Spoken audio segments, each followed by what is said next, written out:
और आज निश्चित रूप से जितने भी स्टूडेंट हैं वो आप जो आज बात करेंगे, जितना भी सत्र होगा वो उनके जीवन में बहुमूल्य बातें रहेंगी जो आगे वो उसको लेकर चलेंगे। मैं सबसे पहले आपसे ये पूछना चाहता हूँ कि आपको किस उम्र में ये आकर्षण हुआ अभिनय के प्रति, कब आपको लगा कि मुझे अभिनय करना चाहिए? नमस्कार दोस्तों, मेरी आवाज आ रही है? हाँ सर। मुझे आपकी नहीं आई। आ गया। देखिए,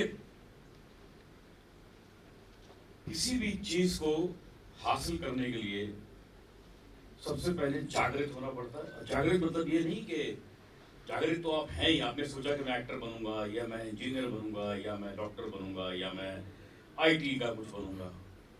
जागृत मतलब जागृत विद एनर्जी। अगर आप आधे मन से काम करेंगे तो काम भी आधा ही होगा। कोई भी काम हो उसमें, जैसे मैडम ने कहा, ऊर्जा जो है वो बहुत जरूरी होती है। खास तौर पे परफॉर्मिंग आर्ट्स में बहुत जरूरी होती है। और एक्टिंग हो, सिंगिंग हो, डांसिंग हो, जरा सा कहीं कुछ हो जाए एकदम सब डाउन हो जाता है। आपने सवाल क्या पूछा था? मैं पूछा सर आपको किस उम्र में?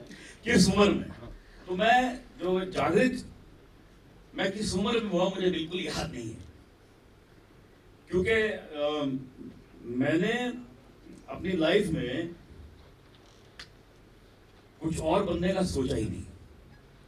मेरे फादर एरोनॉटिकल इंजीनियर थे, इंडियन एयरलाइंस के इंजीनियरिंग हेड थे, दिल्ली के एयरपोर्ट के अपने फील्ड के बहुत बड़े मास्टर थे। 737 जो बोइंग का जहाज है, जो पहला जहाज आया था वो अमेरिका से, मतलब वही उस कंपनी में सेटल में बोइंग कंपनी में काम करके उसको सब ठीक ठाक करके यहाँ पर लेकर उस बोइंग एक्सपर्ट थे। तो उन्होंने कोशिश की कि मैं भी इस लाइन में जाऊँ, मैं भी कुछ इंजीनियर बनूँ। तो पता नहीं क्यों मुझे एक आइडिया आया कि मेरे फादर जो है वो हवा में हवाई जहाज का कुछ काम करते हैं, तो मैं जमीन के ऊपर जाते हैं तो मैं जमीन के नीचे जाऊँ। तो मैंने कोल माइनिंग इंजीनियरिंग करने की सोची कि मेरे फादर हवा में है तो मैं जाता हूँ जरा पाताल में नीचे देख के आता हूँ क्या है। तो मुझे अभी भी याद है आईआईटी में उसका एंट्रेंस एग्जाम था कोल माइनिंग का। मैंने कोशिश की ये, मतलब, और वो भी जैसे मैंने बताया मैं बिल्कुल उसके लिए बिल्कुल जागृत नहीं था। तो आधे मन से कोशिश की। और मुझे अभी भी याद है जब मैं वहां 9 बजे पहुंचा, एग्जाम था, तो उसमें 9 में 13 सवाल थे और हर सवाल के 3 ABC थे। तो मुझे 5वें सवाल का A आता था बस। तो 9 बजे एग्जाम शुरू हुआ, 9:05 पे मैंने वो पेपर थमा दिया। मैंने कहा बोले बस हो गया। मैंने कहा जी हो गया। बोले कहाँ जा रहे? मैंने कहा ड्रामे की रिहर्सल पे, गलत जगह आ गया था मैं। तो मैंने कुछ और बनने की सोची नहीं, सच्ची बताऊं। और बस उसी को एक पैशन करता रहा, फॉलो करता रहा। इसमें मुझे एक इंसिडेंट याद आ रहा है, आपके बड़ी अच्छी चीज है ये। एक बार मिर्जा गालिब से किसी ने पूछा कि आप शायरी क्यों करते हो? तो उन्होंने कहा ये शायरी मेरा शौक है। शौक एक उर्दू का वर्ड है जिसको हम रोज बोलते हैं, मुझे इस चीज का शौक है। शौक का एक्चुअल मीनिंग होता है मोहब्बत, कि मुझे इस चीज से मोहब्बत है, मुझे इस चीज का शौक है, मतलब इस चीज से मोहब्बत। बोला आप तुम कोई दूसरा काम क्यों नहीं करते? बोलो तुम लोग करो। मैं शायरी करता हूँ, मुझे शायरी से मोहब्बत है। और जो आदमी, क्योंकि शायरी मेरा काम है तो मैं अपने काम से मोहब्बत करता हूँ, जो आदमी अपने काम से मोहब्बत करता है वो जिंदगी में कभी काम नहीं करता, वो जिंदगी में ऐश करता है।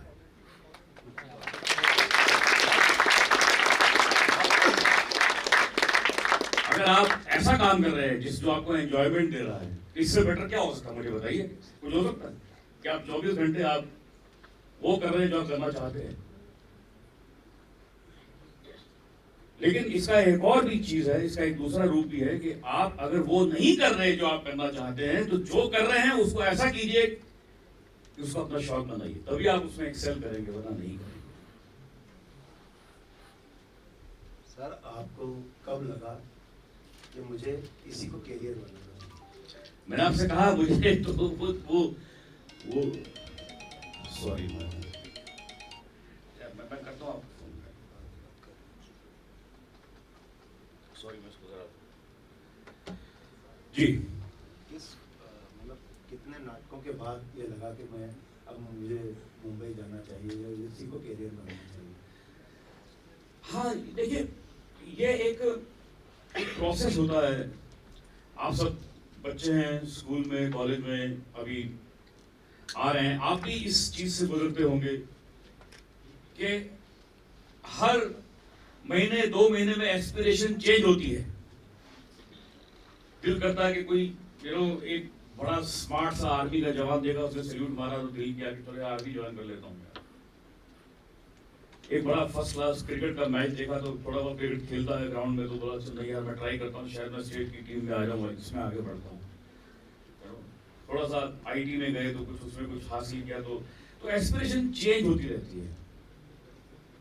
तो मुझे नहीं याद कि मैंने कभी अपनी एस्पिरेशन को, अपनी इच्छा को चेंज होने दिया। कभी चेंज नहीं होने दिया मैंने उसको। मैंने यही सोचा कि मुझे ये करना है, लेकिन उसके लिए रास्ता मैं ढूंढता रहा कि क्या रास्ता है। और क्योंकि मेरा कोई ताल्लुक नहीं था फिल्मों से, तो मुझे एक रास्ता नजर आया, वो था FTII फिल्म इंस्टीट्यूट पूना, जो बहुत मशहूर इंस्टीट्यूट है, जहाँ से बहुत महान not only actors, directors, writers, cameramen, बहुत ग्रेट लोग निकले हैं वहाँ से। आप सुभाष घई कह लो, या नसीरुद्दीन शाह, शत्रुघ्न सिन्हा, या जय बहादुर, या डैनी टेंगोंपा, और कितने लोग, मतलब अनगिनत, और even in directors like David Dhawan and Ketan Mehta and Vidhu Vinod Shah, सब बहुत सारे लोग तो इनमें से मेरे बैचमेट थे। तो लाइक डेविड धवन मेरे बैचमेट भी थे, विदु विनोद चोपड़ा मेरे बैचमेट थे। तो ये एक मुझे लगा कि ये जरिया है वहाँ तक जाने का, तो मैंने कोशिश की उसको। उसके बाद सर आप दिल्ली में ही आपने थिएटर किया, दिल्ली में आपका जन्म हुआ है, तो ज़्यादातर जो एक्टर हैं वो NSD जाते हैं, और आपने शुरू से टारगेट रखा कि आपको FTA जाना है। तो सर शुरू से ही आपके मन में था कि मुझे फिल्में करना है, सीरियल करना है, ऐसा कुछ था? देखिए, थिएटर तो मैं दिल्ली में कर ही रहा था, FTI जाने से पहले भी कर रहा था, उसके बाद भी कर रहा हूँ, और अभी भी करता हूँ। मेरी जिंदगी में मैं बड़े प्राउडली कह सकता हूँ कि शायद बॉलीवुड में ऐसे गिने चुने 10-12 एक्टर होंगे जिन्होंने 45 साल लगातार फिल्में भी की, थिएटर भी किया और टेलीविजन भी किया। ऐसे बहुत कम लोग हैं। जैसे ही सक्सेस मिलती है, सबसे पहले एक्टर थिएटर को छोड़ता है, क्योंकि उसमें से पैसे बहुत कम मिलते हैं कंपैरेटिवली। लोगों को लगता है कि नहीं, लेकिन मैंने ऐसा कभी नहीं होने दिया। मैंने काफी सेक्रीफाइसेस भी की, इन द सेंस कई दफा कुछ बड़े बड़े प्रोजेक्ट मेरे हाथ से चले गए, छोड़ने पड़े मुझे, क्योंकि मेरी थिएटर की डेट अगर फिक्स हो जाए तो कुछ हो नहीं सकता, क्योंकि जब तक डेट फिक्स नहीं होती तब तक आप जो मर्जी लिबर्टी ले लो। लेकिन एक बार अनाउंस हो गया कि इस दिन को ये शो है, फिर तो भैया शो मस्ट गो ऑन। पर्दा खुलेगा, उसका टाइम 7 बजे है तो 7 बजे ही खुलेगा। सर इससे लगता है कि आप कमिटमेंट के पक्के हैं, और जो असली थिएटर आर्टिस्ट होते हैं अगर एक बार किसी प्रोजेक्ट का कमिटमेंट कर लेते हैं तो लालच दूर रहता है। ये बहुत बढ़िया बात है जो स्टूडेंट हैं उनके लिए। सर ये 2 बार जो लॉकडाउन आया, यूँ आपकी लाइफ बहुत आप बिजी रहते हैं, इस 2 लॉकडाउन में आपको अपने आप को फिर से रिचार्ज करने का, या जितने भी बाकी हुए उनको देखने का, तो आप as a person, as a actor, आपके अंदर कुछ चेंज आया सर उससे? देखिए,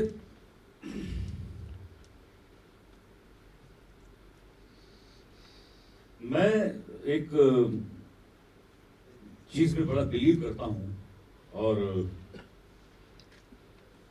कि मैं बहुत जल्दी नेगेटिविटी के साथ एडजस्ट करके पॉजिटिविटी की तरफ सोचने लगता हूँ।